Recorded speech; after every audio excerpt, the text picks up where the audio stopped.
semuanya? Biasanya siang begini nih,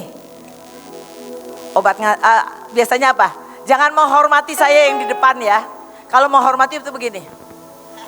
Ya, atau matanya begini. Ya, karena ini di depan besar, kita tidak boleh menghormati yang di depan. Tetap di depan kita akan dengarkan yang di depan. Oke. Saya yang 1, 2, 3 Daniel 12 ayat 3. Nanti Bu Iin akan lanjutkan yang 1 dan 2 ya. Oke. Next. Oke.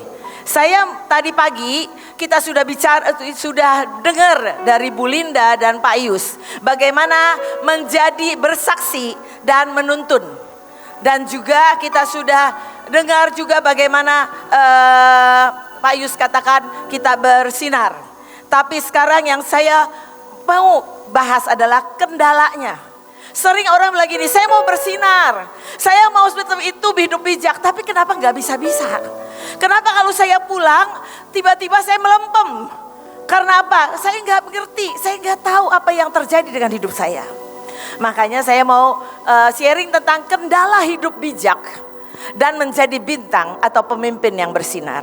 Next, kita baca sekilas. Daniel 12 ayat 3 versi terjemahan baru. Dan orang-orang bijaksana akan bercahaya seperti cahaya cakrawala, dan yang telah menuntun banyak orang kepada kebenaran seperti bintang-bintang tetap untuk selama-lamanya. Kuncinya adalah orang-orang yang bijaksana yang akan bercahaya seperti cahaya cakrawala. Dan terus kita akan menuntun banyak orang ketemu kebenaran itu, ketemu Tuhan. Dan kita akan selamanya menjadi bintangnya Tuhan. Kalau versi The Message dikatakan, men and women who have lived wisely and well will shine brilliantly. Akan bersinar cemerlang banget, bukan cuma bersinar aja. Bersinar cemerlang, ya. Dan like the cloudless stars thrown light skies. Artinya bintang itu tuh sampai jelas banget, nggak ada awannya. Sampai jelas banget. Dan dikatakan, and those who put others on the right path to the will grow like stars forever. Siapa yang menuntun orang-orang pada kebenaran, bukan kebenaran diri sendiri, tapi kebenaran firman Tuhan, kebenaran Tuhan, maka kita akan jadi bintang selamanya. Tidak akan pernah menjadi pudar. Next. Kita tahu ini tentang Daniel. Dan kita tahu Daniel 5 ayat 12 mengatakan, dia Daniel luar biasa pandai dan bijaksana serta ahli dalam menerangkan mimpi, mengungkapkan rahasia dan memecahkan soal-soal yang sulit. Namanya Daniel, tetapi raja menamakannya Belsyazar. Kita tahu Daniel ini bijaksana. Kenapa? Daniel 6 ayat 3 mengatakan, maka Daniel ini melebihi para pejabat tinggi dan para wakil raja itu. Karena ia mempunyai roh yang luar biasa. Dan raja bermaksud untuk menempatkannya ke atas seluruh kerajaannya. Saya pernah mengalami. Saya dibawa Tuhan ke London. Mau sekolah ambil accountant. Tapi hari itu saya gak betah di negara itu. Saya mau pulang. Akhirnya saya cuma ngambil sekedar khusus yang cepat gitu. Administration. Karena saya nggak mau sekolah itu. Akhirnya saya mulai kerja di waktu itu di Citibank. Mulainya adanya sekretaris, saya ambil. Tapi Tuhan, tiba-tiba kasih saya roh yang luar biasa. Itu yang namanya spirit of excellence. Saya tiba-tiba mengerjakan apapun itu diajarin ngerti. Di dalam jasmani dulu ya. Tiba-tiba saya ngerti, saya dapat dapat piagam award excellent. Dan itu dulu seluruh dunia diakui. Dan tiba-tiba saya ini bisa excellent. Dan tiba-tiba gak tahu bagaimana saya ini bisa naik dan naik dan naik. Semua orang lihat saya bersinar. Semua orang pengen hijack saya. Tahu di bank itu suka di hijack. Saya di hijack berapa banyak bank banget. Dan saya pindah-pindah karena di hijack. Hijack itu dikasih paket lebih besar dan semuanya. Dan saya melihat benar-benar Tuhan itu luar biasa. Nanti saya akan cerita bagaimana kita butuh roh yang luar biasa ini.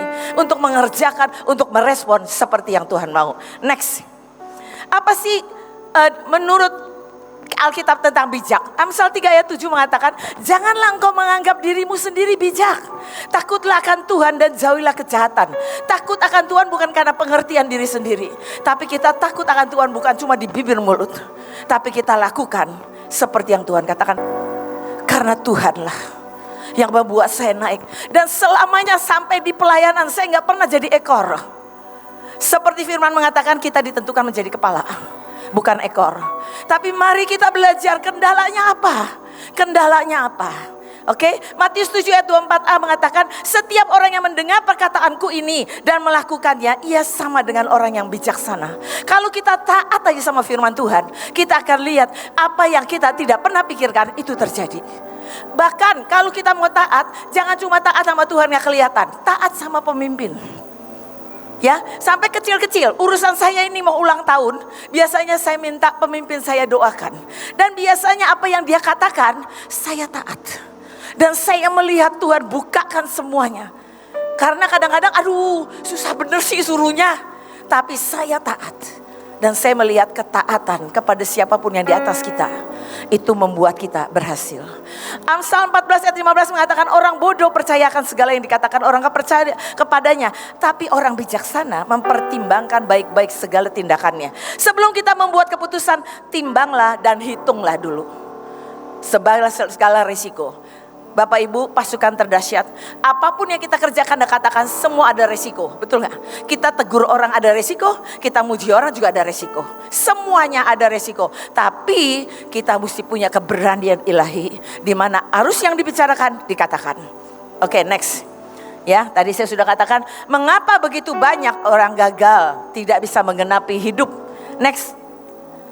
Saya tiba-tiba waktu saya mau kerjakan ini, Tuhan ngomong begini. Dalam hidup kita peristiwa apapun boleh terjadi. Rumah saya terbakar 10 tahun yang lalu. Habis semuanya, 97% barang saya habis. Tapi yang lebih mengerikan, anak saya 21 tahun, laki-laki, terbakar habis di dalamnya.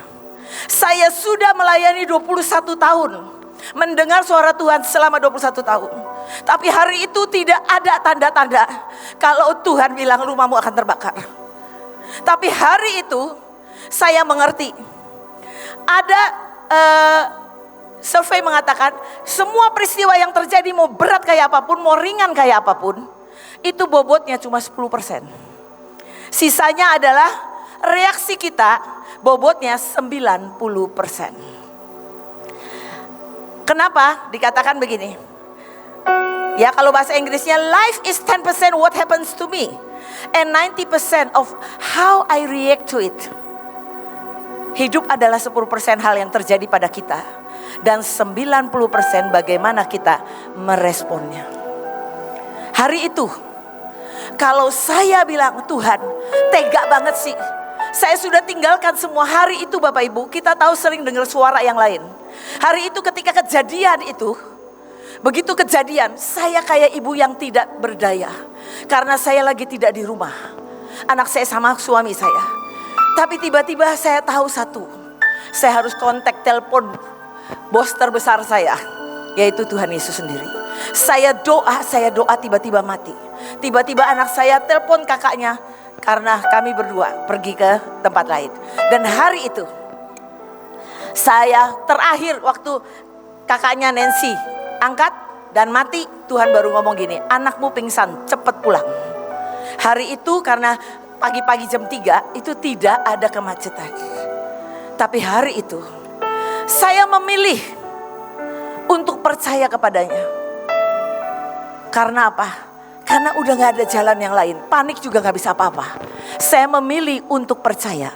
Ya, next. Ya, ternyata pikiran kita Bapak Ibu itu mengendalikan cara kita respon. Dan di dalam pikiran kita ada 2 level pikiran.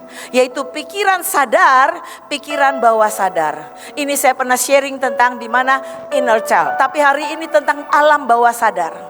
Di mana pikiran sadar cuma 5 sampai maksimal 12%. Tapi sisanya adalah 95% bisa-bisa kita dikuasai oleh pikiran bawah sadar. Ya, nanti saya teraskan. Apa sih pikiran sadar dan pikiran bawah sadar? Next. Pikiran sadar Itu tentang apa yang kita terima, informasi data yang masuk lewat telinga, lewat mata, lewat apa. Kita terima, kita analisa, kita mau terima apa enggak. Ya, begitu kita terima, lalu itu jadi pikiran, memori singkat, logis. Ya, lalu kita buat rencana. Tapi kalau itu negatif, ya itu sering banget cepat kali masuk tanpa kita sadari. Itu masuk ke pikiran alam bawah sadar.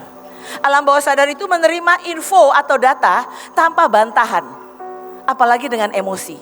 Contohnya, ada di satu negeri, ada seorang pelamar yang sangat terkenal. Dia melamarkan 3 ibu yang punya anak. Satu ibu dia bilang begini, anakmu akan jadi orang kaya. Yang kedua, ketiga dia bilang anakmu jadi orang miskin. Dan hari itu, ibu yang dibilangin anaknya jadi orang kaya, dia bilang gini, udahlah, udah dikasih tahu kok, lamarannya adalah anakku jadi orang kaya. Jadi gak usah sekolah juga gak apa-apa. Jadi orang kaya kok nantinya. Karena ini masuk ke bawah sadar. Tapi yang miskin, yang satu bilang begini, Kak, aku gak mau anakku miskin. Harus kudidik keras, harus kudidik disiplin. Jadi dia mulai dari kecil anaknya itu dididik keras. Dididik disiplin, dididik bisa. Tapi yang ibu satu lagi, anaknya dibilang katanya akan miskin. Ibu ini malah gini, ya sudahlah kalau udah miskin saya ngapain lagi, gak usah ngapa-ngapain lagi. Tapi ternyata setelah besar, yang dinubuatkan, yang diramalkan jadi kaya, jadi miskin, gak bisa apa-apa. Yang dibilang miskin karena dididik ibunya, jadi kaya. Tapi yang satu ibunya bilang, udah miskin kok, gak bisa ngapa-ngapain, tetap miskin. Ternyata pikiran di bawah sadar ini mengerikan. Tadi saya sharing sama Ibu Linda. Kalau semalam ada yang datang, Bu Linda katakan tiba-tiba lagi akhir tahun dia doa, Tuhan bilang terlalu banyak di otakmu. Terlalu banyak yang kau lakukan kesalahan atau apa, yang kau pikir sudah beres. Ternyata di dalam sini, apapun yang kita rasakan sakit apalagi. Gini ya, ada orang dikatakan begini, dari kecil. Dia dengar gak sengaja. Dia dengar orang tuanya ngomong di dapur. Sejak dia lahir, pabrik bangkrut. Dan semua kita jadi miskin sekarang.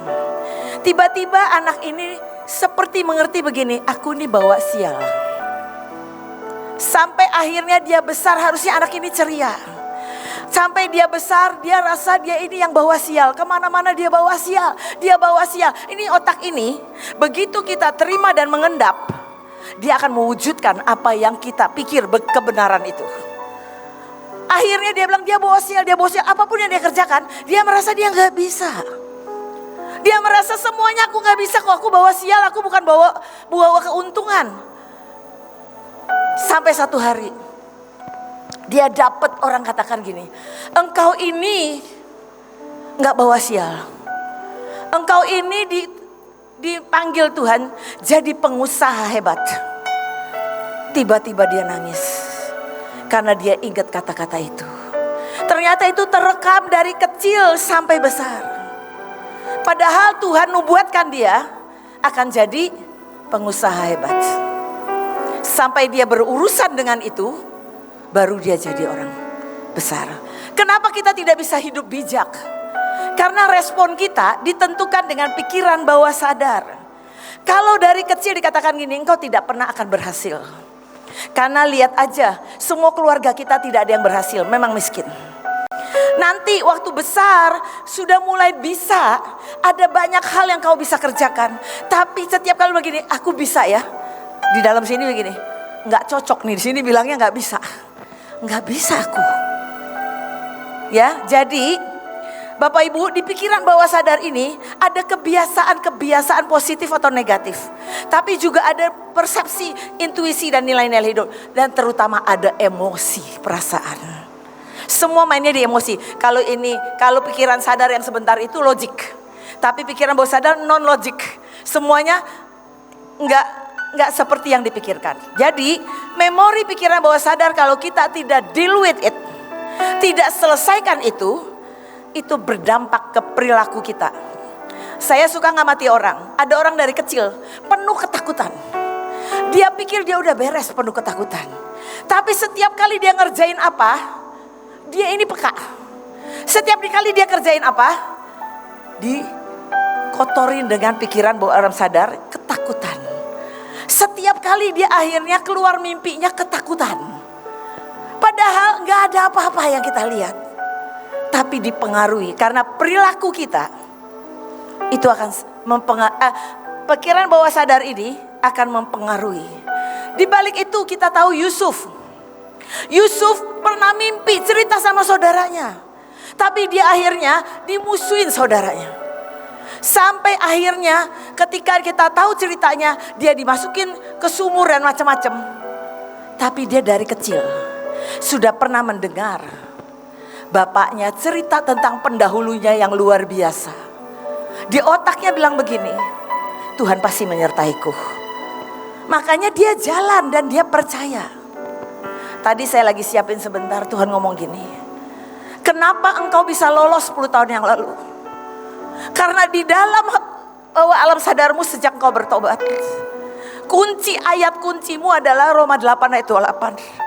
Bahwa Tuhan turut bekerja dalam segala sesuatu untuk mendatangkan kebaikan bagi orang yang mengasihi Dia. Jadi waktu kejadian di otak saya di bawah sini, Tuhan turut bekerja. Jadi di waktu saya kejadian itu saya nggak marah, tapi saya tahu Tuhanku tidak pernah meninggalkan aku. Jadi saya cuma ngikutin. Hari itu sekalipun pemimpin diizinkan tidak ada yang angkat telepon saya, tapi saya connect ke Tuhan. Karena di pikiran bawah sadar ini, sadar Tuhanku turut bekerja. Mengapa Tuhan minta kita deklarasi, renungkan firman? Itulah yang akan taruh di sini. Kalau kita lihat Yusuf percaya dia akan jadi orang hebat. Dan tiap kali kalau kita lemah, kita katakan firman yang jadi. Sekalipun tidak ada dasar untuk berharap, aku tetap percaya bahwa mimpi Tuhan pasti terjadi indah pada waktunya. Oke, next. Jadi ini saya pernah kasih lihat, tapi ini gak ada yang lain yang saya cari analogi ini. Bagaimana pikiran sadar tuh kecil kayak anak kecil. Pikiran bawah sadar tuh udah kayak sumo. Jadi kalau pikiran sadar kita gak kuat, pikiran bawah sadar ini yang akan mengendalikan kita. Next. Kita kadang-kadang kita ribut dengan ini pikiran bawah sadar ya. Kita bilang enggak, aku pasti berhasil. Tapi gak mungkin. Nanti diingetin tuh kata-kata siapa yang bikin kecil hati.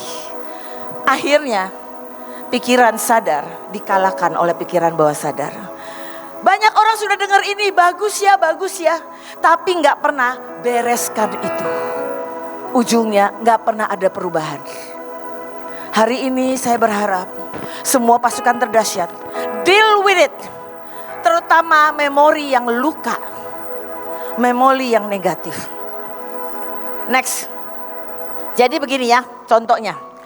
Kalau ada masukan pelajaran baru masuk, ya, ini dia mencocokkan di pikiran bawah sadar. Ini yang 10% nih ya, pikiran sadar. Kamu bisa kok. Dia cocokin ke sini kok nggak ada cocokannya. Cocokannya di sini bilangnya kamu nggak akan berhasil. Jadi akhirnya dari sini keluar lagi menolak masukan pelajaran baru masuk. Ujungnya penolakan terjadi dan sulit percaya. Kenapa kalau kita didik orang ya kayaknya gini, nggak mudeng-mudeng karena dia tidak membereskan di bawah alam sadar ini. Kita juga suka begitu tanpa sadar. Tapi mari hari ini bereskan apapun yang negatif di sini. Ada orang pernah ngomongin jelek apapun, katakan aku diciptakan menjadi pemenang, bahkan lebih dari pemenang. Di dalam diriku ini ada benih yang tough, unggul. Karena Kejadian 1 ayat 31 mengatakan waktu dia ciptakan kita, it was so good and so very good. Jadi gak pernah kita ini jelek. Benih kita unggul. Ya, jadi jangan sampai seperti itu. Nah, next. Dikatakan gini, apapun yang kita tanam di pikiran bawah sadar kita, apapun yang kita taruh dari alam sadar ke bawah sadar, kecuali kita terima, terus kita tolak dalam nama Yesus, gak boleh masuk ke sini. Terus isi dengan firman. Yang masuk firman. Tapi kalau enggak, ya lalu kita pengulangan dan emosi, maka satu hari akan jadi kenyataan. Kemarin saya dengar satu orang, dia lagi di radiasi habis kemoterapi. Dia udah tahu, Tuhan udah bilang nggak apa-apa. Tapi dia masuk rumah sakit, itu berkali-kali susternya masuk atau dokternya masuk bilang gini, Bu, ingat ya operasi besar. Nggak lama lagi, Bu, ingat ya, ibu mau operasi besar. Lama-lama kata dia gini, dia gak bisa mikir lagi, stres berat. Ini operasi besar Tuhan, ini operasi besar. Sampai ketakutannya mencengkram dia. Sampai dia bilang gini, terus dia telepon saya, Bu tolong doain saya. Saya ini benar-benar kayak putus pengharapan. Ternyata setelah saya ketemu dia, ternyata itu pengulangan membuat kita ngeri. Jadi kalau ada di rumahmu, ada yang suka ngerutu, karena saya punya teman yang papanya suka ngomel dan ngutukin.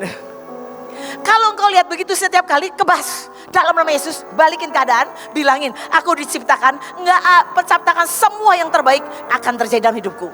Aku akan punya destiniku akan sampai. Ngomong yang terbaliknya. Tapi jangan gini, iya juga sih ya. Apalagi kalau kita lagi lemah. Juga jangan diem. Kalau diem itu masuk. Oke? Jadi makanya kalau bahasa Inggrisnya dibilang, whatever we plant in our subconscious mind and nourish with repetition and emotion will one day become a reality. Kalau kita tanam yang bagus, dia akan jadi bagus. Pikiran bawah sadar ini bisa merusak, bisa membangkitkan. Kita bisa jadi Yusuf contohnya. Dia itu dimasukin yang bagus-bagus. Ketika dia harus lewatin, dia gak ngomel kok. Saya bersyukur. Lihat orang-orang yang kita ini akan supranatural, ya Bang. Jadi kita mesti isi di sini bahwa aku bisa loh berjalan di atas kemustahilan. Kalau kita ngomong terus, pasti bisa. Saya juga lagi reprogram, reaffirmasi otak saya. Saya ngomongin terus, apa yang Tuhan ciptakan buat saya harus terjadi. Karena waktunya sudah sangat singkat. Makanya kenapa firman ditaruh di sini, dia akan jadi. Karena dikatakan firman yang kita ucapkan akan melakukan apa yang kita perintahkan. Betul gak? Next. Dan dikatakan begini, alam bawah sadar tidak bisa membedakan antara yang sebenarnya terjadi dan yang dibayangkan. Tadi saya cerita anak dengar orang tuanya bilang bahwa dia hidupnya karena sejak dia lahir, papanya bangkrut. Maksud papanya gak begitu. Tapi yang dia bayangkan dia bawa sial. Jadilah dia terus. Itu yang namanya pikiran bawah sadar tidak membantah. Kalau dengar apa-apa diterima. Oh iya bawa sial. Sering kan ada suara-suara lain. Ya, jadi the subconscious mind cannot tell the difference between what's real and what's imagined. Ya, oke, next. Ini Murphy. Dia bagus banget, dia tulis banyak buku ya. Dia katakan begini, pikiran bawah sadar kita tidak akan membantah kita.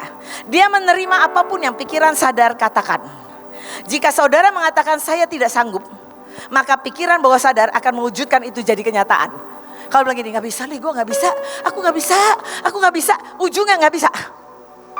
Tapi begitu kita bilang gini, aku pasti bisa. Apapun, aku punya para malaikat, aku punya Bapa, Putra dan Roh Kudus yang akan membimbing aku percaya aku bisa. Pasti bisa. Ngerti ya? Kalau di sini lihat gini, wow kita ketinggalan ya. Di sini kok luar biasa ya. Bilang gini, pinggir, gak ada yang ketinggalan. Waktunya tetap ada. Aku akan tetap lihat. Bahkan Ibu Ir selalu nantang, engkau pulang, lakukan yang lebih besar dari Ibu Ir. Bisa kalau engkau beresin subconscious mind. Ya, next. Jadi yang dibilangi pikir bawah sadar merekam semua pengalaman dan peristiwa yang pernah dialami, senang atau tidak. Mau senang, mau enggak senang, semua masuk. Dia sensitif, dia menguasai 95% hidup kita. Dia menangkap segala sesuatu harfiah, enggak diolah lagi. Dan dia berbicara ke kita di dalam mimpi. Kalau kita gak percayaan sama orang, itu akan terus ngomong gini, gak usah percaya, nanti kamu ditikam dari belakang. Kalau banyak suara-suara atau sebetulnya suaranya itu dari pikiran bawah sadar. Yang kita tidak sadarin itu. Nah Bapak Ibu, kita mesti beresin. Contohnya saya pernah cerita juga.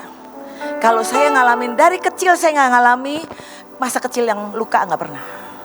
Tapi begitu saya menikah, begitu banyak kata-kata yang sebetulnya menjatuhkan saya.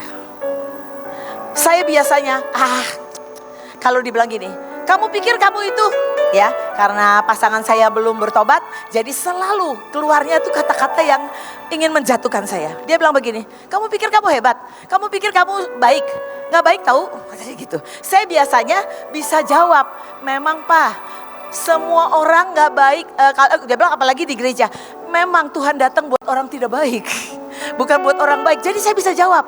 Tapi ternyata waktu mau kerusuhan tahun 98, saya masih menjabat sebagai kepala cabang. Hari itu saya pagi-pagi agak ribut sama suami saya. Tapi karena kita mau kerja, kita harus pergi. Akhirnya di tempat kerja saya baru tahu kalau masa sudah masuk di daerah itu. Jadi saya harus tutup semuanya. Begitu saya mau pulang, saya telepon suami saya. Dan saya tahu suami saya masih kesel. Kata-katanya, saya bilang begini, Pak bagaimana ya Pak, ini sudah masuk. Dia bilang begini, sekalian aja kamu ikut rombongan situ. Saya hari itu tidak sakit hati. Hari itu saya cuma bilang gini, Papa ngaco. Saya cuma ngomong gitu. Tapi ternyata satu hari itu efek ke saya. Saya gak akan bisa bijak kalau saya gak selesaiin. Saya bisa marah banget sama dia. Tapi hari itu tiba-tiba ada seorang nabi, walaupun dia masih junior, dia bilang gini, kamu belum mengampuni suamimu. Saya bilang gini, setahu saya bersyukur punya suami kayak begini. Masa saya belum mengampunin? Tapi saya gak pernah meremehkan. Saya tanya Tuhan, gak dijawab. 2 hari setelah saya tanya, tiba-tiba saya nangis. Saya dengar kata-kata itu keluar seperti hantaman, sakit banget. Tiba-tiba saya nangis. Saya bilang aneh, kok nangis gitu. Dah, saya belum sadar. 2 hari lagi, saya lagi sendiri. Tiba-tiba kata-kata itu datang lagi. Dan itu sakitnya luar biasa. Suami apaan gitu dan segala macam. Saya nangis banget. Tiba-tiba saya bilang ini something wrong. Ini ada yang salah. Saya bilang Tuhan, apa yang salah? Tuhan bilang, itu loh, bagian itu yang kamu belum ngampuni. Terus bagaimana Tuhan? Pergi ke pemimpinmu, minta didoakan. Hari ini saya cerita apapun, gak ada luka sedikit pun. Karena saya sudah berdamai. Bapak Ibu, kita ini perlu berdamai dengan siapapun dan situasi apapun yang kita hadapi. Oke, karena kita mau bijak. Ya. Oke. Jadi next. Nah, untuk kita bisa hidup bijak, ya, dan bersinar, kita harus melatih pikiran bawah sadar. Tadi saya sudah cerita, harus sering deklarasi, ngomongin kembalikan keadaannya. Affirmasi namanya, nggak bisa sekali, diulang. Kalau ada kata-kata yang sering didengar, ya, misalnya begini, kalau mau yang bagus nih ya, dari saya sejak kepala cabang, Tuhan ngomong gini, doa Yabes setiap hari. Tahu kan doa Yabes, berkati aku berlimpah-limpah dan kiranya engkau memperluas daerahku, kiranya tanganmu menyertai aku dan melindungi aku daripada malapetaka sehingga aku luput, ya kan itu. Pokoknya seperti itu, saya udah lama gak itu. Tiba-tiba saya gak sadar, setiap hari saya ngomong itu. Dan Bapak Ibu, dari seorang kepala cabang jadi kepala wilayah. Orang kepala wilayah cuma 6 cabang, saya 9 cabang, 16 cabang. Ujungnya saya jadi group head. Ujungnya saya pegang semua senasional. Karena doa Yabes yang dilatih di otak bawah sadar saya. Bahwa Tuhan memperbesar daerahku. Dia memberkati aku bukan cuma satu. Berlimpah-limpah. Bapak Ibu, latih otak sini dengan sesuatu yang bagus. Katakan firman. Makanya kenapa kalau kita katakan firman, maka itu akan jadi. Itu akan jadi. Yang kedua, tadi saya udah katakan berdamai. Jangan terus, walaupun orang itu masih tetap sakitin kita, berdamai. Bahwa itu bagus buat melatih kita. Berdamai. Terutama yang luka ya. Kalau semua pengalaman, kalau yang enak gak apa-apa. Tapi yang luka itu, yang membuat kita menjadi tidak bijak. Kalau deket, ada nih ya, mamanya koleris kuat. Terus kakaknya yang perempuan juga koleris kuat. Ketemu pemimpin koleris. Apapun koleris yang ngomong ini, Dia dengar sekali, dengar kedua kali dia cuma dengar ngung, dia nggak dengar. Karena dia udah pusing nih koleri semua di sekitarku. Kalau dia belum lulus, dia akan terus ketemu orang yang akan memerintah hidupnya. Karena dia mungkin lelet ya, lambat gitu. Oke? Nah, yang selanjutnya, kalau kita sudah berdamai, ubah sudut pandang tadi. Saya bersyukur hari ini Bapak Ibu. Saya punya suami yang ajaib. Saya lewatin keluarga saya. Saya bersyukur. Saya tahu saya bersinar. Kenapa saya tahu? Saya pernah setiap kali saya ulang tahun, Tuhan kasih saya lihat penglihatan. Dan hari itu saya lihat seperti ini semuanya. Itu sinar. Tapi di antara sinar itu ada yang kinclong. Tahu kinclong? Kinclong. Sangat terang. Dan Tuhan bilang ini, itu salah satunya engkau.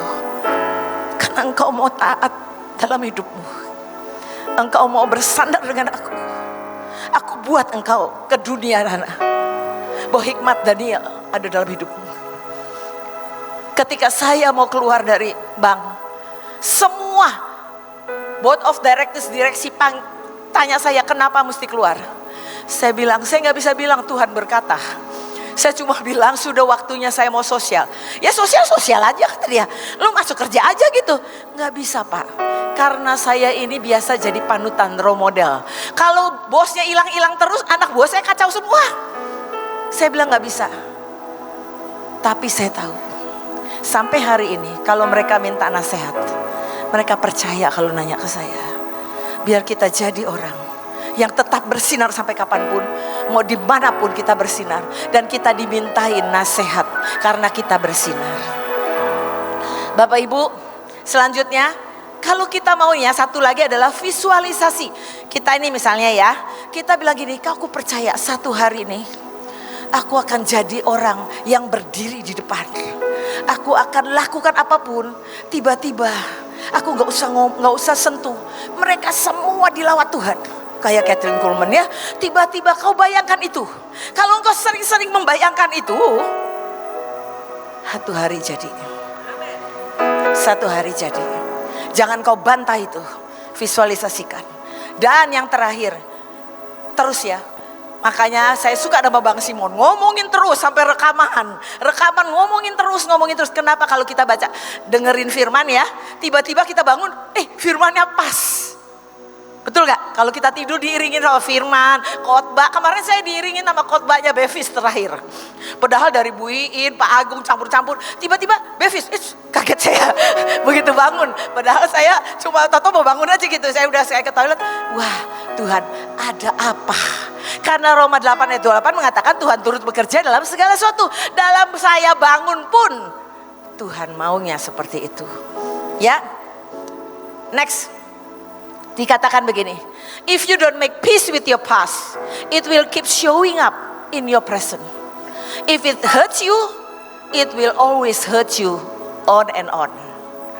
Kalau kita tidak deal dengan pikiran yang bawah sadar ini, banyak banget ya, nggak deal dengan pikiran bawah sadar, itu yang negatif terus, nanti perilakunya aneh. Ada orang umur sudah tua, kalau ditegur dikit sudah nangisnya gak karu-karuan. Saya bilang ada yang something wrong. Kenapa kayak anak kecil? Ya.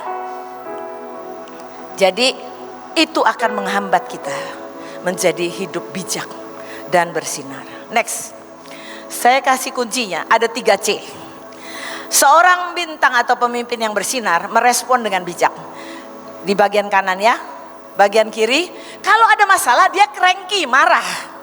Dia marah dulu, marah bukan nggak sebab marahnya udah di sini lagi mulai marah. Kalau kita marah kan mestinya sudah terproses sampai cuma di sini. Tapi dia cranky marah. Yang harusnya bijak itu memilih untuk tenang. Punya rasa aman, percaya Tuhan turut bekerja. Ini orang bijak. Yang kedua, kalau dia punya masalah, dia crazy, dia bukannya marah aja, dia kayak mau, gue nggak tahu lagi mesti ngapain, crazy ya, crazy itu benar-benar kayak orang menggila gitu. Tapi harusnya dia anggap semua masalah itu tantangan. Siapa tahu itu akan menghasilkan berkat yang berbeda. Siapa tahu Yusuf kalau nggak pergi ke Mesir, nggak jadi destininya. Kita nggak pernah tahu, ya. Lalu yang ketiga, kalau dapat masalah kolaps. Kolaps itu ya udah terpuruk, bisa pingsan karena merasa nggak ada jalan lagi. Itu kolaps. Tapi harusnya punya courage, punya keberanian. Nggak, aku hadapi itu. Makanya saya bersyukur ada di Mahanaim di bawah Panglima. Nggak ada kata nggak bisa. Beliau kan impossible is nothing. Apapun Bapak Ibu kalau disuruh beliau harus siap, bisa. Sepakat aja. Bayangin ya saya cerita. Saya tiba-tiba satu hari kita ini semua rumah Shalom sama anak sekolah mau nari di Angkatan Darat di Halim. Panas-panas kan jam 12. Tiba-tiba gini, Ren, cariin sepatu. Saya pikir sepatu murah lah kalau cepet-cepet ya. Sepatu Bruce Lee ya Bu. Enak aja kamu sepatu Bruce Lee. Sepatu Keds katanya. Langsung saya pikir sepatu Keds. Dan sama beliau ya Bapak Ibu. Kalau dia bilang ini, Ren cari barang. Jangan berharap suruh bayar. Beliau gak mau bayar. Kalau bisa itu semuanya gratis, gak tahu caranya mau gimana. Ya, tiba-tiba saya gini, Tuhan ini bagaimana ya, siapa yang saya harus ketemuin. Tiba-tiba muncul wajah. Terus saya nemuin, saya telepon. Dia gak boleh begini, Bu saya disuruh buiin cari yang gratis. Ya kan gak bakal kena ya. Pasukan terdahsyat, jadilah cerdas. Jadi saya bilang gini, ngomong-ngomong dulu kemana-mana dulu. Pak, Bu, ada temen gak yang punya pabrik sepatu? Ini, siapa tahu bisa kasih saya harga modal. Terus ketemu, akhirnya dia bilang, bentar ya saya pikir dulu Ren katanya. Udah akhirnya dia telepon lagi saya ketemu. Intinya saya cuma mau cerita. Intinya waktu saya dia isi-isi gitu, dia hitung-hitung. Terus dia bilang gini, ini dia mau kasih tahu sekian. Dia bilang tunggu ya. Dia balik ke belakang. Iya, itu 600 pasang, bayangin gak? 600 sepatu. Tiba-tiba itu sepatu Keds. Hari itu harganya 400 harga modal, 600 dia jual. Jadi terus dia tulis gitu, terus dia balik lagi ke belakang, terus dia keluar lagi. Bu Irin, sudah gratis. Sudah selesai lunas. Karena dibayar sama ibu yang tadi suruh ibu ke sini. Wah, saya udah pengen jingkrak. Saya cuma SMS ya, waktu japri ke ibu. Akhirnya kesepakatan menghasilkan. Ya, menghasilkan. Makanya saya lebih baik sepakat. Jadi Bapak Ibu pasukan terdahsyat, mulai hari ini lebih baik sepakat. Dengan siapapun yang mimpin engkau akan lihat. Ya. Oke, nextnya. Sedikit lagi ya, nextnya. Saya mau katakan gini, memiliki roh yang luar biasa itu melalui apa? Yang pertama, setia. Daniel 6 ayat 5 ya, dikatakan kita tidak akan mendapat suatu alasan dakwaan terhadap Daniel ini kecuali dalam hal ibadahnya kepada Allahnya. Amsal 20 ayat 6, banyak orang menyebut diri baik hati tetapi orang yang setia siapakah menemukannya. Kita setia kalau dalam keadaan enak, itu belum setia. Dalam keadaan yang tidak enak, bisakah kita setia? Ya, selanjutnya ketetapan hati. Kita ini mesti punya ketetapan hati gak gini. Udah mau nih, enggak, saya tidak mau menajiskan. Kira-kira boleh gak ya? Pakai tanya lagi. Makanya sering banget ada yang datang gini ya. Tolong doakan. Padahal jodohnya udah tahu dari mana. Udah tahu tapi terus saja minta didoakan. Karena apa? Karena sebetulnya tidak ada ketetapan hati percaya sama Tuhan. Ya, lalu yang selanjutnya adalah memiliki kehidupan doa. Bapak Ibu, kalau kita mau bijak, kita harus dengan sumbernya, sumber hikmat itu. Kalau enggak bisa. Saya berharap pasukan terdahsyat, engkau pulang dari tempat ini, engkau mengalami satu hubungan yang intim dengan Tuhan. Engkau mengalami Tuhan begitu dekat. Engkau mengalami lewatin apapun. Engkau percaya 7 roh Allah akan menguasaimu. Ada roh pengertian, ada roh nasihat, ada roh hikmat, ada roh takut akan Tuhan, roh pengenalan akan Tuhan di Yesaya 11 ayat 2. Ya, oke. Next. Karakteristik pemimpin yang bijak, bersinar dan menuntun. Saya akan selesaikan ini. Berjalan dalam hikmat Tuhan. Suka merenungkan firman. Jangan kalau udah dikasih berkat besar lupa merenungkan firman Tuhan. Saya bersyukur di antara dulu saya di bank, anak buah saya yang sangat cerdas, dia datang ke saya gini, Bu Irin, engkau bukan yang paling cerdas di bank ini, tapi engkau punya hikmat dari Tuhan yang lain gak punya. Karena saya di antara Kedar dan Mabayot, dan di antara semua yang non Kristen. Yang kedua, Memilih tenang daripada panik. Hari itu 10 tahun yang lalu kalau saya panik saya gak bisa ngapa-ngapain. Tapi memilih tenang, trust him, percaya bahwa dia tidak akan pernah meninggalkan kita. Yang selanjutnya, melihat dan menghitung dari banyak sisi sebelum membuat keputusan. Kalau Bapak Ibu sering dengerin khotbahnya Ibu Iin, beliau selalu ajarin selalu dihitung dari banyak sisi. Harus dilihat semua sisi sebelum kita membuat keputusan. Jadi kalau mau, siapa yang suka marah di sini, masih nggak tahan, masih bergumul dengan kemarahan? Oke, yang angkat tangan akan diberesin Tuhan. Enggak, kalau saya dulu ya, saya lihat ada punya temen, saya lihat gini, kamu kenapa ya nggak pernah marah? Seumur-umur saya kenal kamu nggak pernah marah. Dia bilang gini, karena aku kalau mau marah ngitung, mikir dulu, untung atau rugi marah. Wih, bisa mikir loh, untung atau rugi marah. Ternyata kalau kita buat itu kebiasaan, kalau mau marah gini, nggak jadi marah. Caranya begini ya, mau cerdas emosi. Saya pernah kedatangan dari dari Jerman, S2, pengen hidup di orang miskin. Saya pikir hebat nih orang Jerman mau hidup sama orang miskin. Akhirnya hidup sama di rumah Shalom. Hari itu saya nggak bisa nemenin karena saya harus pergi keluar kota. Akhirnya saya ketemu di airport aja. Begitu sampai rumah Shalom, dia memilih untuk tinggal di rumah teman saya. Habis itu dia pergi ke rumah Shalom kemana-mana, tapi dia selalu pengen diajak ke Jakarta, pengen ke sini. Saya bilang gini, jadi sebetulnya pengen jalan-jalan gratis apa enggak? Karena waktu saya ketemu dia tuh backpacker tahu?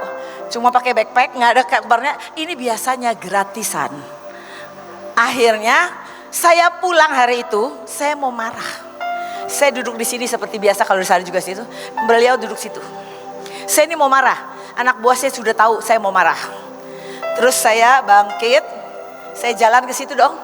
Tiba-tiba otak saya mikir gini, kalau saya marah sekarang, dia pulang ke Jerman hari Senin, yang dia ingat cuma ada yang namanya Coach Irene, itu galaknya luar biasa. Semua yang dia layani di jalanan lupa. Ingatnya cuma saya marah. Tiba-tiba saya switch gini. Tiba-tiba saya ketemu gini, hey how are you? How did you enjoy it? Saya bilang gini, jadi berubah karena kita ini mesti bijak, harus bijak, oke? Ya, semuanya harus dipertimbangkan sama. Jadi gini ya, jangan banyak pertimbangan terus tapi nggak ada keberanian. Ada keberanian, ada pertimbangan, ya. Lalu coba memahami, tidak menghakimi. Sering kan kita cepat menghakimi, betul nggak? Coba memahami.